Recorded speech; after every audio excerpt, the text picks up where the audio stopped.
Student next topic अपना preposition of time. Time को बताने वाले जो भी आपके प्रीपोजिशन है वो कौन कौन से हैं यहाँ आपको देखना है। अपने पढ़ा है सबसे इंपॉर्टेंट है ऑन, एट, इन। ऑन का यूज हम कहाँ करेंगे स्टूडेंट्स? ऑन आपके day and date, day and date. जैसे डे आपने कहा on Sunday, on Sunday, on 25 May 2020। तो आपके ये 25 मई क्या है? डेट है। ऑन संडे क्या है? आपके डे है। सेकंड कंसेप्ट है एट। एट का हमें कहाँ लेना है? Clock time. फर्स्ट नंबर पे आपके देखना है B, clock time. Clock time में जो भी आपके घड़ी का समय है 8, 9 o'clock, ये आपके 8 है। और यहाँ पे हमें देखना है नाइट, नून, सनसेट और डॉन।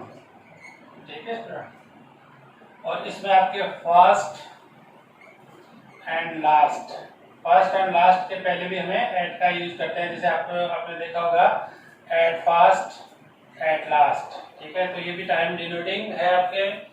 और इसमें हमें क्लॉक टाइम का उसका जो भी आपके कंसेप्ट है उसको ध्यान से देखना है। इनसे रिलेटेड जो सेंटेंस आपको बनाने हैं, आप जानते भी नहीं है।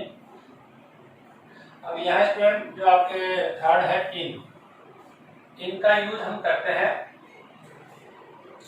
इनमें सबसे मोस्ट इम्पोर्टेंट ये है, ये आपके ये सारे के सारे नहीं सारे के सारे जो आपके प्रीपोजिशन है, आपके टाइम भी है, आपके मोशन भी है और ये आपके प्लेस भी है।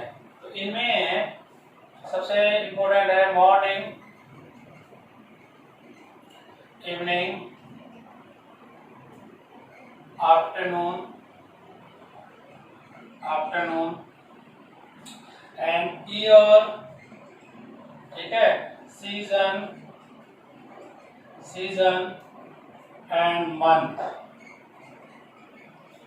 यहाँ हमें ये समझना है कि ईयर का क्या है कि फिक्स पैक होता है। ठीक है, जैसे आपने कहा कि 2020 है, अभी 2001 फर्स्ट जन से आपके 31 जन तक एक सेट है पूरा। तो यहाँ अब इसके बीच में कोई भी होता है तो आपने कहा इन 2020। 2020 में क्या है? अभी कोरोना वायरस है। तो यहाँ पे हम आप कभी भी आप आगे नेक्स्ट फ्यूचर में बताओगे तो इन 2020 में ये एक कोविड-19 आया था। सर इसमें सीजन में आप बता सकते हो, सीजन का एक पर्टिकुलर टाइम होता है तो इन समर। ठीक है, यहाँ पे आपके मंथ है तो इन आपके जून। ये यहाँ पे ईयर, मंथ, सीजन और मॉर्निंग, इवनिंग, आफ्टरनून, इनके पहले आपके किस किस का यूज आएगा? इनका।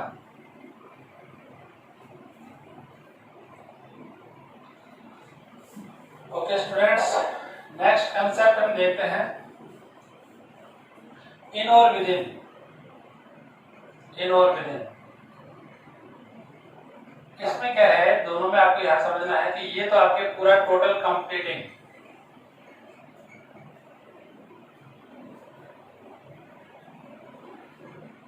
कंप्लीटिंग टाइम, और ये आपके बिफोर,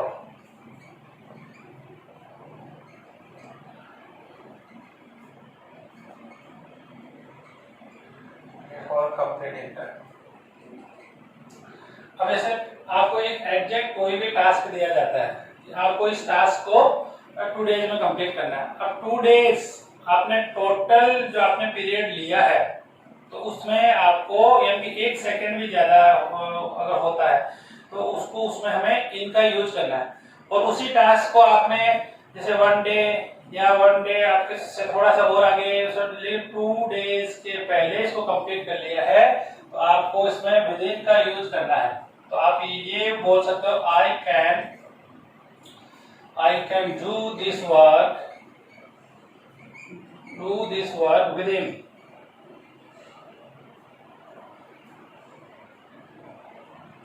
विद इन 2 डेज। ये यहाँ पे ये बोलते समझ लेना आपको कि ये जो भी वर्क है ये 2 दिन के अंदर अंदर पूरा कंप्लीट हो जाएगा। तो वहां हमें ये समझना है स्टूडेंट्स, मार्कर नहीं चल रहा है, इससे रिलेटेड ये आपका टोटल कंप्लीटिंग होता है और ये आपके इसके अंदर से अंदर होता है। स्टूडेंट अभी हमने पढ़ा एक अराउंड वर्ड, अराउंड, तो इसको मैं यहाँ पे लिख सकता हूँ अबाउट, अबाउट से समझना इसको। और एक वर्ड है थ्रू आउट, थ्रू आउट। तो इसमें क्या होता है कि ये एक पीरियड होता है, तो थ्रू आउट में हमें यहाँ पे समझ सकते हैं कि ये एक पीरियड होता है, तो इस पीरियड में हमें कंटिन्यू प्रोसेस होता है, कंटिन्यू प्रोसेस होता है और एक टाइम पीरियड होता है, उसके अकॉर्डिंग है। इसका एग्जांपल से हम समझेंगे, जैसे my father came around 10 o'clock। तो यहाँ पे क्या है, हमें ये समझना है कि स्टूडेंट जैसे आपके 10 o'clock, ये लगभग अराउंड का मतलब है कि यहाँ पे लगभग अबाउट के बारे में बताया गया है, यहाँ पे लगभग 10 बजे के लगभग है। और आपने कहा I work through out the night.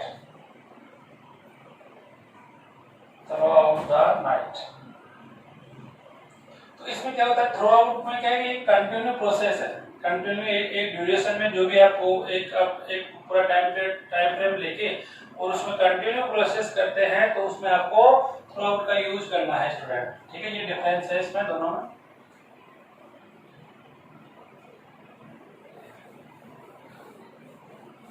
Next है स्टूडेंट्स अनटिल और बाय। इसमें आपको देखना है, ये आपके स्टेटिव है, स्टेटिव वर्ब है, स्टेटिव वर्ब के साथ आएगा, ये आपके एक्शन के साथ आएगा। ये जो आपने प्रीवियस वीडियो लेक्चर में जो भी वर्ब पढ़ी है या जो भी पर्टिकुलर पार्ट्स ऑफ स्पीच की आपने कंसेप्ट अगर किसी भी स्टूडेंट ने सही ढंग से पढ़े हैं, क्योंकि ये भी बेसिक लेवल है और आप जब एडवांस लेवल के इंग्लिश अपने अकॉर्डिंग पढ़ेंगे तो ये छोटे छोटे कंसेप्ट ही आपके लिए काफी बेनिफिशियल होंगे स्टूडेंट्स। सबसे मोस्ट इम्पोर्टेंट कि आपने प्रीवियस क्लासेस में इंग्लिश को किस तरीके से पढ़ा है। कुछ स्टूडेंट बोलते हैं इंग्लिश मेरी बहुत अच्छी है, लेकिन कंसेप्ट बहुत ज्यादा वीक रहता है। हमें पर्टिकुलर पार्ट्स ऑफ स्पीच का फंक्शन, 8 पार्ट है इंग्लिश के, 8 these are parts of speech. इनको यदि किसी स्टूडेंट्स ने कंप्लीट कर लिया, इनके कंसेप्ट, फंक्शन, फॉर्मेशन, पोजीशन, तो मैं नहीं समझता कि इंग्लिश में कुछ प्रॉब्लम है। आप अलग से मॉडल्स पढ़ते हैं, आप अलग से वर्ब पढ़ते हैं, तो आपके मॉडल्स क्या है, वर्ब का एक पार्ट है। आपके पैसिव वॉइस पढ़ते हैं, टेंसेस पढ़ते हैं, टेंस क्या है, वर्ब है। तो ये सारे कंसेप्ट को आपके नरेशन क्या है, आपके टोटल एक फॉर्मेशन है, एक आपके स्ट्रक्चर है।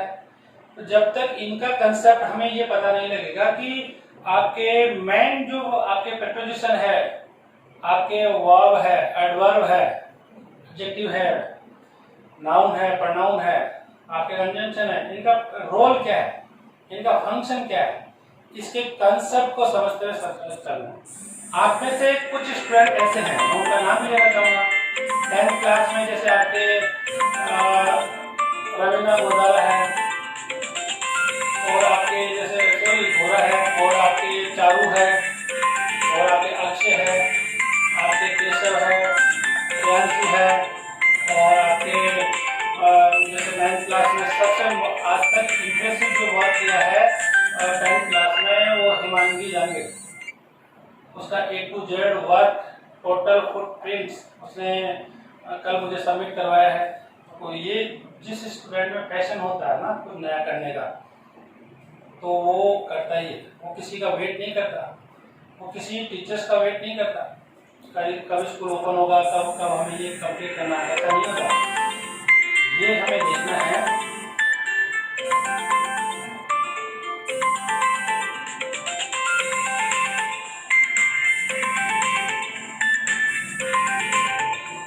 सबसे इम्पोर्टेंट है हमें देखना है स्टूडेंट कि जैसे रिसोर्सेज मार्केट में या ऑनलाइन बहुत ज़्यादा अवेलेबल है। अब आप उसके लिए उस जो भी टॉपिक है उसके लिए आप कितना पैशनेट है, कितना आप अवेयर हैं, कितना आप में वो जुनून है। ऐसा नहीं है कि हम टीचर्स और रिसोर्सेज के पीछे स्टडी करते हैं। आपके जो भी ये जो किसी भी काम को करने का जो पैशन है वो आप में खुद में डेवलप होना चाहिए student. Neha Nikita excellent girl, इन्होंने आज तक जो भी मुझे पार्ट्स ऑफ स्पीच से रिलेटेड रैनन मार्टिन की एक्सरसाइज सोल्व करवाई है, तो माइनर एरर जब इन स्टूडेंट्स का एक कंसेप्ट उनमें सेंस डेवलप हो रहा है कि particular parts of speech adverb है, आपके ट्रांजिटिव है, इंट्रांजिटिव है, एडजेक्टिव है, तो मुझे नहीं लगता किसी भी टाइप का सेंटेंस हो। रैनन मार्टिन तो अपने आप में एक स्पेसिफिक बुक है, इंग्लिश इंप्रूवमेंट के लिए स्पेसिफिक बुक है। जिन स्टूडेंट्स ने जो बुक अगर नहीं ली है तो वो डाउनलोड भी कर सकता है। स्टूडेंट डाउनलोड करके आप एक्सरसाइज करके मुझे भेज सकते हैं। कुछ स्टूडेंट्स में अभी भी कंफ्यूजन है कि 6th ऑनवर्ड है या जो भी किसी भी क्लासेज में, मैंने ये कहा कि जितना भी कंसेप्ट आपके समझ में आ रहा है उनको नोट्स बनाइए और उनसे रिलेटेड एक्सरसाइज ही मुझे सेंड कीजिए। नोट्स मुझे सेंड नहीं करना है। बार बार आप वीडियो को देखें या अगर किसी भी रिसोर्सेज से आप देखें, उनसे रिलेटेड आपको अपने नोट्स खुद को प्रिंट करने हैं और मुझे केवल एक्सरसाइज सोल्व करके ये क्वेश्चन पुट अप करना है कि sir I am confused in this topic, तो वो मैं आपसे डिस्कस करूंगा। और व्हाट्सएप से सबसे ज्यादा बेटर ये है कि आपको मुझे ज्यादा से ज्यादा कॉल करना है। एक टाइम मैंने आपको बता दिया, मॉर्निंग 7 टू आपके लेट एट नाइट 12 o'clock तक आपको जितने भी क्वेश्चंस आप डालने हैं, अगर मैं कॉल अटेंड नहीं कर पाऊँ तो आप अपनी क्वेरी जो भी है वो आप अपनी व्हाट्सएप पे मुझे अपडेट कर ले, मैं आपको रिकॉल करूंगा। ओके। हाँ, तो इसमें अंटिल और बाई का आपने देखा कि ये आपके ये जो अंटिल है वो स्टेटिव के लिए है और बाई आपकी ये है। इसको एग्जांपल से हम समझते हैं। जैसे I shall have completed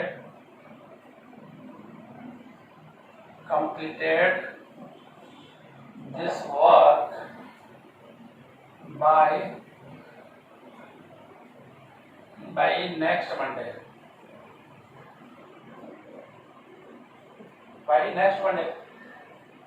तो यहाँ पे हमें ये देखना है बाय नेक्स्ट मंडे। यहाँ पे आपको ये एक अलग से प्रीपोजिशन, इसको सही ढंग से समझना है, ठीक है। तो यहाँ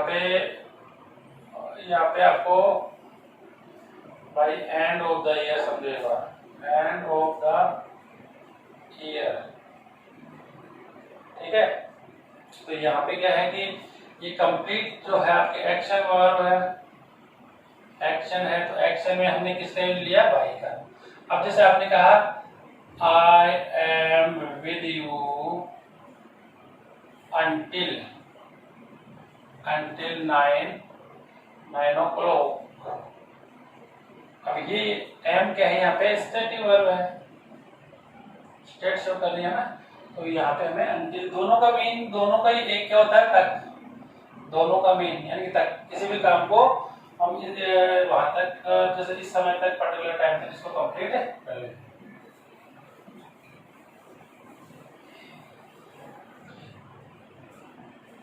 तो स्टूडेंट ये आपके टाइम फ्रेम से रिलेटेड कुछ आपके प्रीपोजिशन थे। अब हम जो न्यू जो प्रीपोजिशन है उनको समझेंगे स्टूडेंट।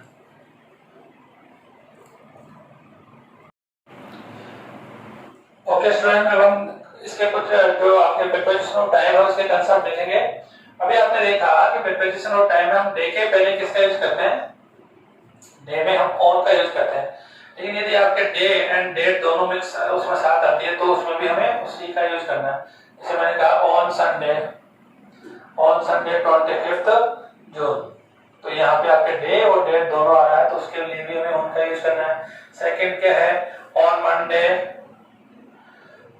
मंडे इवनिंग, तो यहाँ पे इवनिंग के लिए हम ई का यूज करते थे अगर इवनिंग अकेला आ रहा है तो, लेकिन अगर इसके साथ में आपके डे आ रहा है तो उसके लिए भी हमें ऑन का यूज करना है। ये आपको इसमें कंसेप्ट है। सेकंड कंसेप्ट ऑन में हमने देखा, जैसे ये आपके एग्जांपल देखो, ही विल कम और यहाँ पे नेक्स्ट मंडे। अब यहाँ पे आपको देखना है स्टूडेंट कि यहाँ पे जो मंडे है, मंडे के पहले क्या आ रहा है, नेक्स्ट आ रहा है, तो नेक्स्ट तो आपके डिटरमिनर है, डिटरमिनर है या एडजेक्टिव जो भी आपको, क्योंकि डिटरमिनर एडजेक्टिव का ही रोल प्ले करते हैं। और आपके डिटरमिनर आपके नाउन के आगे आ रहा है तो वो क्या हो गया, एडवर्ब हो गया। ठीक है, तो ये यहाँ पे अब एडवर्ब के आगे, तो एडवर्ब के आगे तो कोई प्रीपोजिशन आता नहीं, क्योंकि प्रीपोजिशन का रोल क्या है, क्या रिलेट करता है, वह वर्ब, एडजेक्टिव और आपके जो भी है। तो यहाँ पे हमें समझना है कि ऐसे जो भी आपके ये डिटरमिनर आते हैं, जैसे दिस, दैट, नेक्स्ट, आपके ईच, एवरी, तो इनके आगे आपके कोई भी प्रीपोजिशन का यूज नहीं आएगा। ओके बेटा, अब हम नया जो कंसेप्ट वो देखते हैं, आपके बाय और आपके विथ। स्टूडेंट इनका जो क्वेश्चन है वो आपके हाउ से होता है, कैसे। तो पहले हम बाय की कंसेप्ट देखते हैं। बाय आपके होता है डूअर, डूअर को आइडेंटिफाई करता है डूअर। ठीक है, जैसे आपने पैसे वैसे आपने पढ़ा, जैसे food was cooked, food was cooked by Anju. अब यहाँ पे हमें देखना है कि ये अंजू क्या है, यहाँ पे डूअर है, तो इसके पहले किसका यूज आप क्या रहा है, पैसे वैसे बॉडी का यूज आप करते हैं, तो वहाँ पे डूअर होता है। और डूअर एक्शन वर्ब का होता है, एक्शन वर्ब का ही डूअर होता है। ये मैंने पहले आपके प्रीवियस वीडियो लेक्चर में बहुत बार समझा दिया आपको। फर्स्ट कंसेप्ट इसका ये है। सेकंड कंसेप्ट आपको देखना है, सेकंड कंसेप्ट में स्टूडेंट हमें देखना है कि आपके जो बाई का जो मेन फंक्शन है, आपके ट्रांसपोर्टेशन, ट्रांसपोर्टेशन है और आपके कम्युनिकेशन, कम्युनिकेशन है और आपके पेमेंट मोड है, और एक आपके पेमेंट है और एक मेजरमेंट है, मेजरमेंट। तो यहाँ पे ट्रांसपोर्टेशन से आपको देखना है, ट्रांसपोर्टेशन में क्या है कि जैसे आपने कहा he goes to school by bus। तो बाई बस क्या है, यहाँ पे ट्रांसपोर्टेशन का अभी हमने देखा इसके बारे में, ट्रांसपोर्टेशन के बारे में, इसका ट्रांसपोर्टेशन का इसका यूज होता है बाई का जो भी है। अगर यहाँ पे आपके आर्टिकल या पजेसिव एडजेक्टिव आ जाएगा तब इसमें ऑन या इन का यूज होगा, ये आपको देखना है।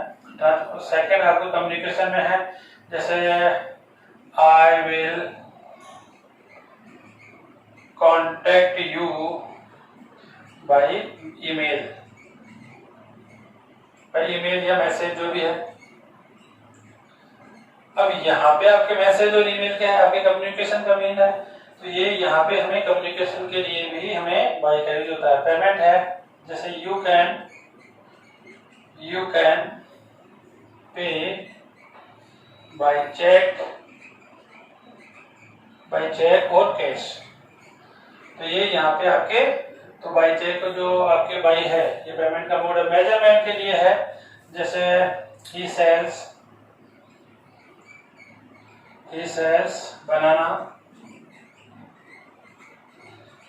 bananas by the dozen,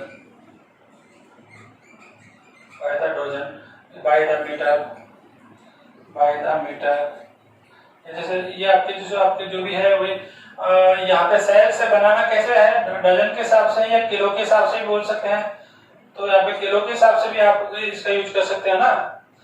तो यहाँ पे हमें यही तो कंसेप्ट देखना है, सबसे मेन कंसेप्ट यही तो देखना है आपको। लेकिन सबसे जो इम्पोर्टेंट है, जो भी जिस हिसाब से वह बेचता है उसके पहले आपको किसका यूज करना है, दा का, दा आर्टिकल का यूज आएगा, ये आपको बिल्कुल ध्यान देना है।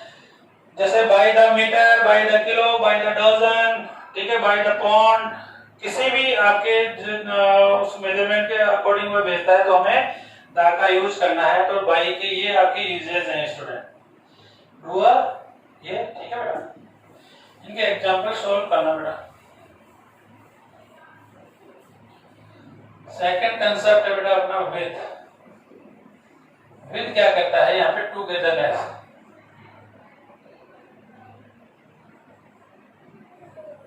टुगेदरनेस, मतलब साथ उसमें शो करता है ये।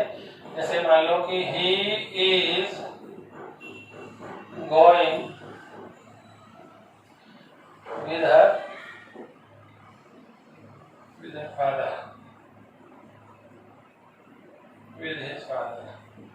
अब यहाँ पे हमें देखना है कि जो आपके गो का एक्शन हो रहा है वो आपके ही का भी हो रहा है और आपके फादर का भी हो रहा है, तो इसमें टुगेदरनेस हो रही है ना।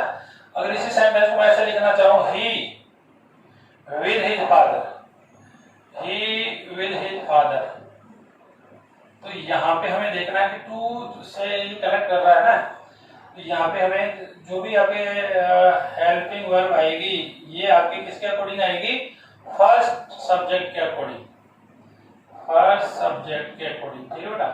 यहाँ पे इज गोइंग। अब यहाँ पे हमें देखना है कि जैसे ये कौन कौन से ये वर्ब है, जैसे आपके सॉरी आपके कंजंक्शन है, तो इसमें आपके आता है अलोंग विथ और आपके टुगेदर विद, ठीक है, as well as, as well as, ये आपके जो भी है इनके साथ में आपके जो भी हेल्पिंग वर्ब आएगी वो फर्स्ट सब्जेक्ट के अकॉर्डिंग आएगी, आपको ध्यान देना है। ओके स्टूडेंट, नहीं क्या करना,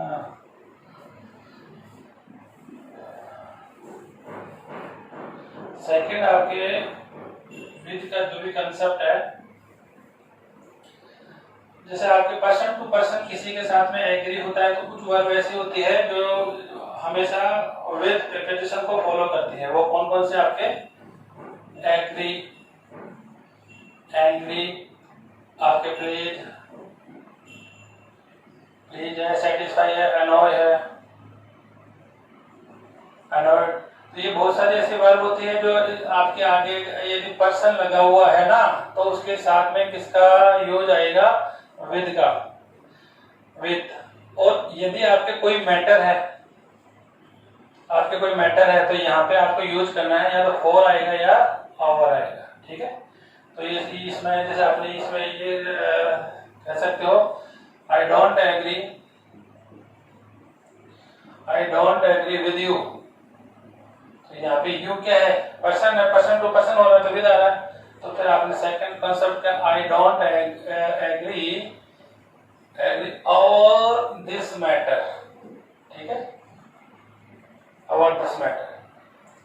इसके एडवांस वीडियो लेक्चर में आपको काफी सारे कंसेप्ट क्लियर हो जाएंगे, कैसे फ्रेज, जैसे आपने सभी पार्ट्स ऑफ स्पीच के लगभग फ्रेज होते हैं, जैसे नाउन फ्रेज है, आपके प्रीपोजिशन फ्रेज है, एडजेक्टिव फ्रेज है, एडवर्ब फ्रेज है, ना, तो ऐसे ही आपके वर्ब फ्रेज भी होता है जिन्हें हम फ्रेजल वर्ब कहते हैं, वही तो आपकी फ्रेजल वर्ब होती है, ठीक है। जैसा कि आपने बेंट ऑन वर्ड बोला, रिलाई ऑन बोला, तो ये क्या है, ये फ्रेजल वर्ब ही तो है। पुट ऑन बोला, लुक आफ्टर बोला, तो ये क्या फ्रेजल वर्ब है। तो यहाँ पे जैसे आपने बाई के कंसेप्ट को समझा और सॉरी विद के कंसेप्ट को, विद का एक कंसेप्ट और है बेटा कि यहाँ पे जैसे आपके जो भी इंस्ट्रूमेंट है, आपके टूल्स है, ठीक है, लेकिन ये कैसे होने चाहिए, सॉलिड, सॉलिड है, तो उसके लिए भी हम बाई का ही विद का यूज करते हैं। जैसे I ate dinner with a spoon, spoon. अब स्पून क्या है, यहाँ पे आपके एक इंस्ट्रूमेंट है, टूल्स है, ठीक है, तो वहां पे हमने विद का यूज लिया है यहाँ पे। जैसे मान लो कि she cuts an apple with a knife, ये नाइफ यहाँ पे का इंस्ट्रूमेंट हो गया। लेकिन यदि आपके लिक्विड है, जैसे मान लो आपको लिखना है कि वह सही से लिखता है, तो वो सही यहाँ पे लिक्विड हो गई ना, तो वहां पे आप क्या लिखोगे,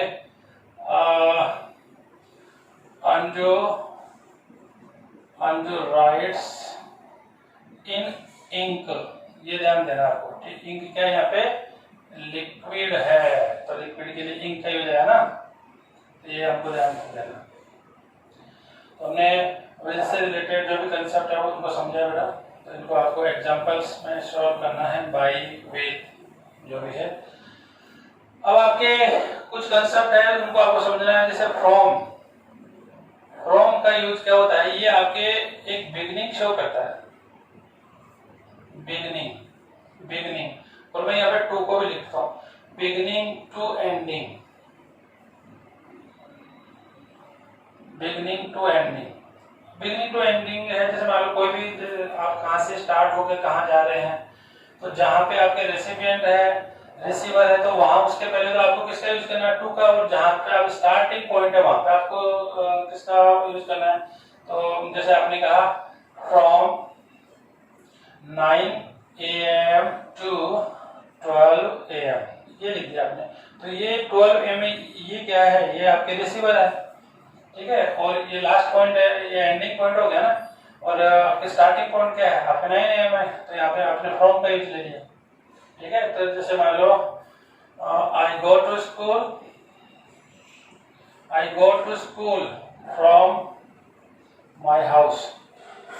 अब यहाँ पे आपके क्या है कि जो भी आपके ये गो टू क्या है, यहाँ पे स्कूल क्या है आपका प्लस पॉइंट है, प्लस यानी कि अटैच कर रहा है, ठीक है। तो वहाँ पे हमने टू का यूज लिया, और ये हमें अलग कर रहा है तो आपने फ्रॉम का यूज कर लिया। तो इसके काफी कंसेप्ट है, इसको आप ध्यान से देखना है, आप जानते भी हैं, ऐसा कुछ नहीं है, नया नहीं है। और एक फ्रॉम का जो यूज होता है बेटा आपके सोर्स के लिए भी होता है, सोर्स और ओरिजिन। ओरिजिन तो यहाँ पे आपको देखना है कि जैसे मान लो कि we get apple from J&K। Jammu Kashmir से हम क्या करते हैं, एप्पल लेते हैं। तो यहाँ पे फ्रॉम ये जम्मू एंड कश्मीर क्या हो गया, आपके ओरिजिन हो गया ना, सोर्स हो गया। जैसे I knew from my friend, मैंने ये जो भी जाना, आई न्यू दिस बोल सकते, I knew this from my friend. ये आपके फ्रेंड क्या हो गया, ये इसका सोर्स हो गया। तो आपके फ्रॉम का यूज जो भी आपके आ सकता है, तो बिगनिंग टू एंडिंग के लिए है, और एक सोर्स के लिए आपको यह समझना है। और एक कंसेप्ट इसमें जो मेन इंपॉर्टेंट है वो ये है कि ये आपके ओरिजिन को भी शो करता है। जैसे आपने कहा ओरिजिन है, where are you coming from, where are you from बोलते हैं ना, तो आपने बोला आई एम फ्रॉम इंडिया। आप एब्रोड जाते हो तो आप क्या बोलोगे, आई एम फ्रॉम इंडिया, तो ये आपका ओरिजिन हो गया। उसके पहले भी आपके फ्रॉम का यूज आया। सारे सारे आपके एग्जांपल से जितना आप इनको रिलेट करोगे ना चीजों को, कि कौन सा कनेक्ट कर रहा है, कौन सा फिक्स पॉइंट है, अटैचमेंट है, कौन सा आपके नीचे है, कौन सा ऊपर है, ऊपर किस कंडीशन में है, ठीक है, मोशन है, वैसे तो सारी चीजें आप रिलेट करोगे। वेरी इंपॉर्टेंट टॉपिक है स्टूडेंट। जैसे जैसे आप अपने आप को कंप्लीट करते जाओगे, सही ढंग से आपको समझते हुए जाना है। और फ्रॉम का एक और यूज है, जैसे आपको नेक्स्ट फ्यूचर में कोई भी वर्क करना है, next future starting, next future starting से कोई भी आप काम करोगे तो उसमें भी हम फ्रॉम का यूज ही करते हैं। जैसे I will do my work from Monday। तो ये आपकी जो मंडे आ रहा है, ये नेक्स्ट मंडे है, ये फ्यूचर वाला मंडे है। तो ये हम फ्यूचर को भी इंडिकेट करने के लिए फ्रॉम का यूज किया जाता है। ओके स्टूडेंट, फ्रॉम की यूज है। अब इसमें यहाँ पे आपको देखना है टू क्या है, ये डायरेक्शन शो करता है। टू ये डायरेक्शन शो करता है, ये डायरेक्शन। और एक जो टू का यूज होता है वो आपके रेसिपिएंट होता है।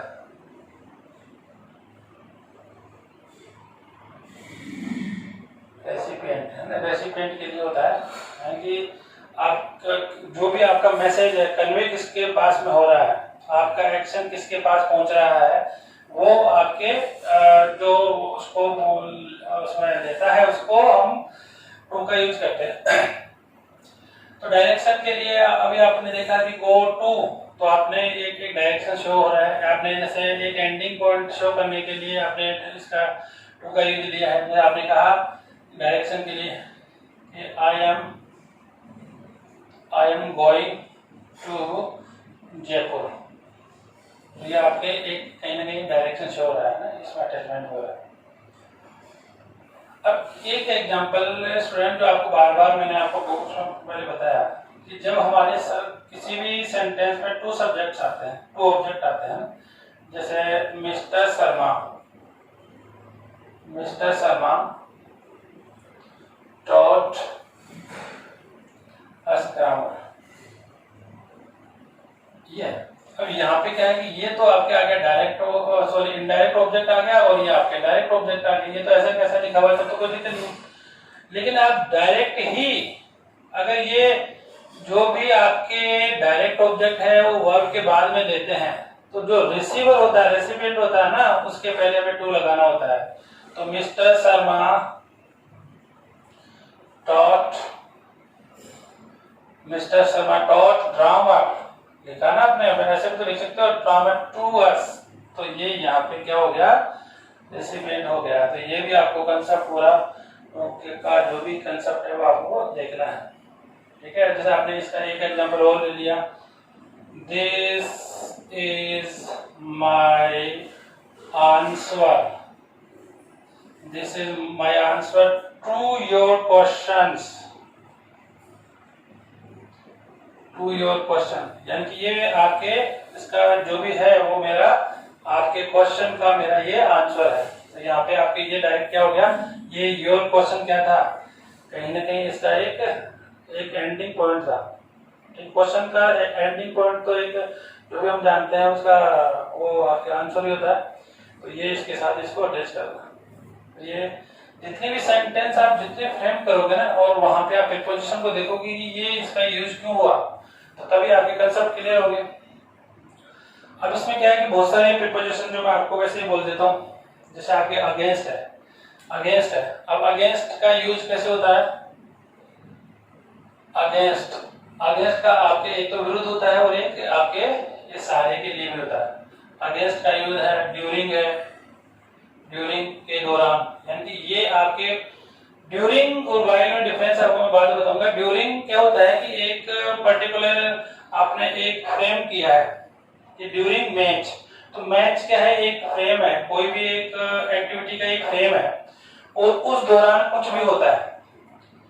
जैसे आपने स्टडी का एक पैटर्न बनाया कि 3 आवर आपके स्टडी का एक पैटर्न है, एक एक्टिविटी है वो, और उस ड्यूरेशन में एनी जैसे इंटरव्यू, तो वो आपके आप उस कंडीशन में कह सकते हो कि don't interrupt me during study, तो वहां पे स्टडी हो गया, मैच हो गया, कोई भी मीटिंग होगी, ड्यूरिंग मीटिंग हो गई, तो वहां पे ड्यूरिंग का यूज हमें करना। अगेंस्ट का यूज मैंने आपको बताया, एक तो जैसे he is standing against the wall, वो दीवार को सारे लेकर खड़ा है, तो वहां पे अगेंस्ट का यूज आएगा, और he is against to him, वो उसके अगेंस्ट है। तो यहाँ पे हमें देखना है कि जैसे किस में किसका यूज इसमें आता है। और भी बहुत सारे ऐसे प्रीपोजिशन है जो आप अपने आप को, जो भी आपकी प्रीपोजिशन फ्रेज है उनको आपको तैयार करना है।